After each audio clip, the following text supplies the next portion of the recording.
Hey everybody, how you doing? The other day over at PowerDirector University YouTube channel, Maliek did a tutorial on the glitch transition, which still is fairly popular in use today. In this video's description below, you will find a link to that tutorial. I highly recommend you watch that tutorial first before you continue with this video here. I put together this template here for my purposes to check out the different blend mode transitions that he describes in his tutorial, and then I thought, well, I've got this all put together, I'll put it up for you guys to see too. The thing that I found in my experimentation here is the clips that you use as the visual video fuzz, the interference, greatly affects how the transition occurs. If you do a search on YouTube for static glitch video transitions, there's a whole bunch of them out there. I'll show you the two that I found that I decided to use.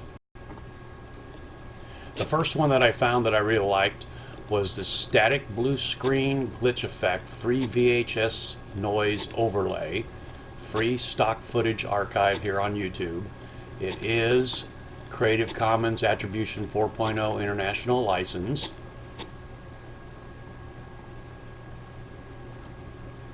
I used my video download program, and then this cycle that you're seeing right here on this first part, I put this into my software, PowerDirector 15, and trimmed it down to about a 1 or 1.5 second section. And here you see it changes, so you've got a couple choices that you can use here on this one alone. The other one that I found is called TV Static VHS Recorder Overlay in 3D color from the same individual free stock footage archive. So again, you can see that this is in about a 1 second loop here. Once you obtain the video and I put it into my software editor, PowerDirector 15, I chopped out this 1 second loop to use later on here. Then I went over to freesound.org. You have to be a member. It's free. And then I did a search for glitch sounds. I'm not sure what search terms I used. I couldn't duplicate it just here, but here are the ones that I found that I downloaded. And then over here on the left, you can see the ones that I ultimately decided to use. I used synthetic insects, kind of like that one. Then I used 415924 Inspector Static Stylophone.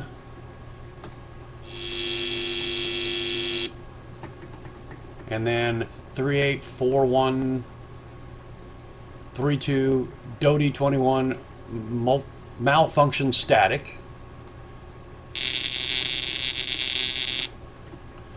And then, as you can see, I stacked these one on top of each other here in PowerDirector so they all play at the same time.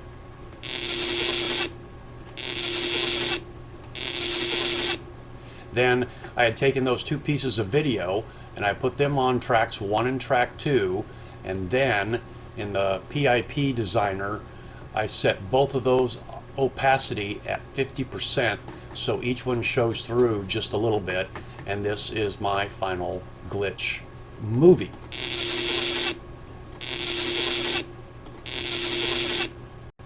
So then I rendered this as a standalone video clip. These video clips are 1 second loops, and then of course I trimmed the audio clips to be 1 second. Ultimately I found out that I liked 1.5 second. So after I had rendered this movie, when I use this as a glitch transition, I go into tools, power tools, and video speed and slow it down to 1.5 seconds. As I noted earlier, the visual transition that you use for the glitch effect greatly impacts the transition. I wasn't happy with the way what I had done was doing the transition. It was a little rough. Well, a little while ago, Maliek at PowerDirector University had done the Star Trek transporter effect, and to facilitate that, you come over here in your transition room, then you come down to the alpha tag, and these here do a much smoother wipe, and I found that I really liked Interfere 2, so I brought that down in between the two actual video clips.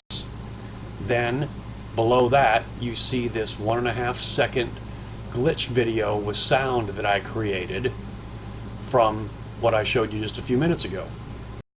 So what I have here is a bunch of video clips with the glitch transition and the alpha interfere 2 between the two video clips, and I run through all the different blend modes that Maliek talked about. And just real quickly, you select that clip, tools, power tools, blending mode, make sure that's checked. Then you've got the various different modes here, and what you will see next is all of those back to back, and then I do the exact same thing but without the interfere alpha channel transition between the two video clips, so you can tell which ones you think you might like best. I will tell you right off the bat, I really like hue because it makes these color changes. However, you'll see later on that doesn't work in most cases. I think when you're doing a radical change, that will work better, and we'll look at that now. I will render this movie and you'll see it with the alpha interfere 2 and then without.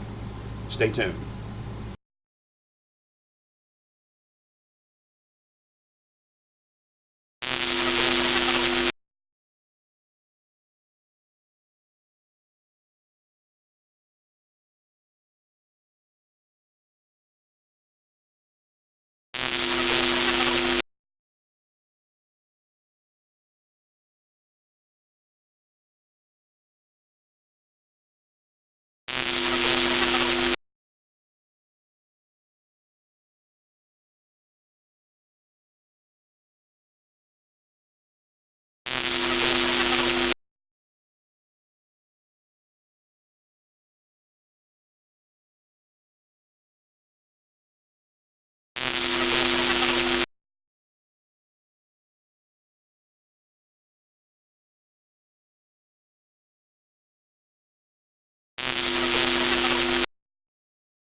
As you see there, some of the blend modes with the choice that I made of the video visual glitch are pretty sharp versus when I'm using the interfere 2 transition. But it all depends on how you want the transition to occur. That's where you get to make choice and get to play around with the various settings. Here are the 3 that I like the best, at least for the 2 scenes that I'm cutting back and forth between in these examples here. And the first one is screen. I kind of like this one here for this set of video clips. The next one I believe is overlay. I kind of like that one. And then I think the next one here is darken. Difference. I think that one worked really good with the two clips that I have here.